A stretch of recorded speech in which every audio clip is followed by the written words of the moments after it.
are at the Mad Scientist Lab, Mr. Mark Kinninger, showing off the more fruits of his labors.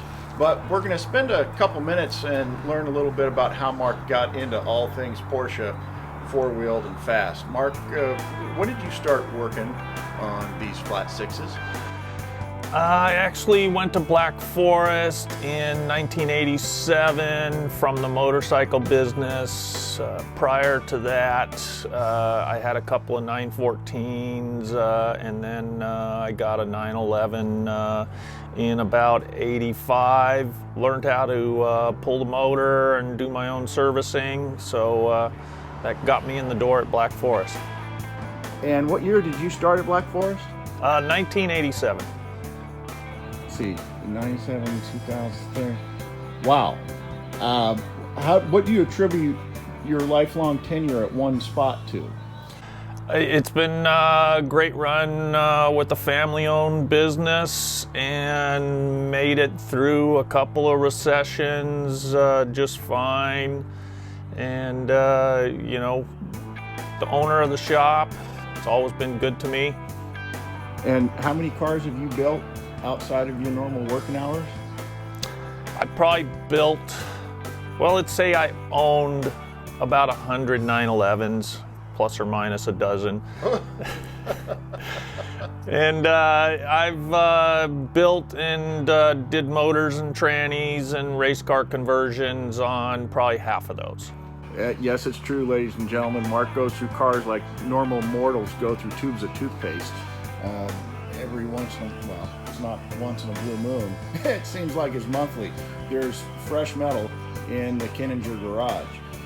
Now, you not only wrench on these, but you spent time behind the wheel, right? Yeah, I did some time trialing and then club racing back in the mid-90s. Did my first club race at Road America in a co-driving a customer car at that event, or sharing it. Did a race on the streets of Ensenada with Dave Bazoglu running that event, and was happy to survive that one.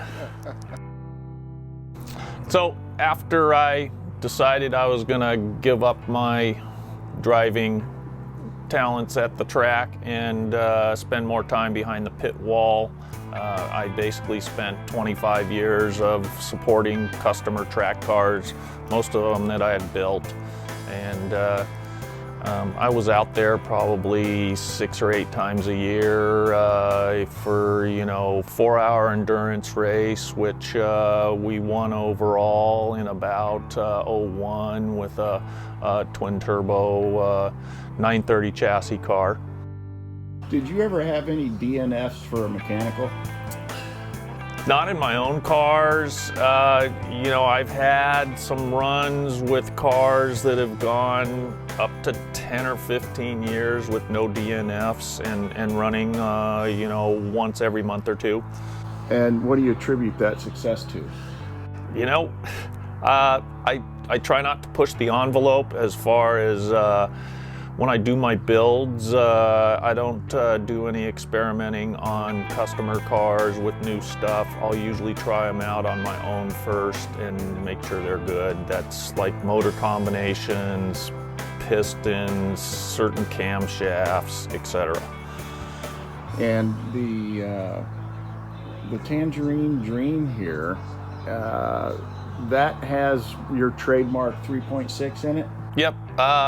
I did my first 3.6 conversion back in, say, early 2000, and the car picked up probably 2 or 3 seconds of a lap time compared to the smaller motor that made the same horsepower, and I said, wow, it's true what they say about displacement.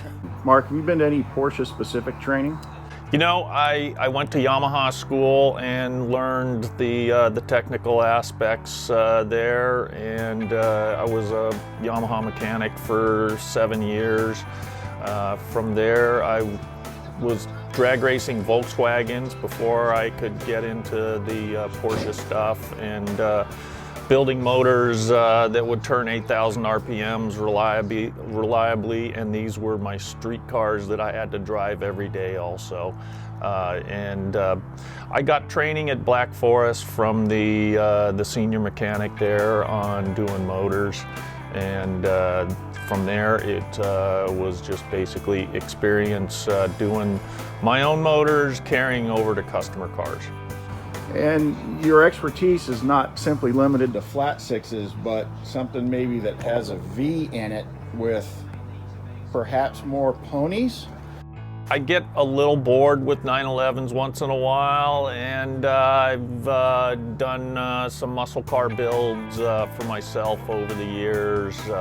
This one started off as a takeoff turbo from a 930 on a V8, and 3 turbos and 2 motors later, it's making about 700 horsepower on pump gas, and it's faster than most of the 911s I've ever built. So where's the 2,000 pounds you strapped to the back to keep these tires glued to the ground? Well, that helps the drivetrain survive. So keep the tires thin and let them spin, save some parts. There you go. All right, we're here to talk a little bit more about the 993. And one of the questions that we've been posed is, hey, wasn't that a 4-wheel drive? How did you, or what happened to the 4-wheel drive? Well, the front diff and the torque tube and the axles all come out very easily, and that was the first thing I did when I bought the car, because you know, I was still selling the blue car, and so took it to the shop, spent a weekend pulling out those parts, and then welding in a new shifter mount on the tunnel. And what do you think that lightened the car up by? It lightened it almost 100 pounds, and normally I wouldn't do that on a turbo car especially, but the fact that it's got a limited slip in the transmission means that it hooks up well.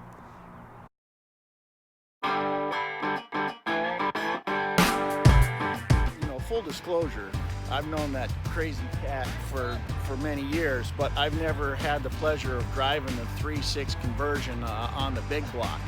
And I've got to, I need a moment by myself to recover. The shifting on this nice little animal right here is as tight as you can imagine. The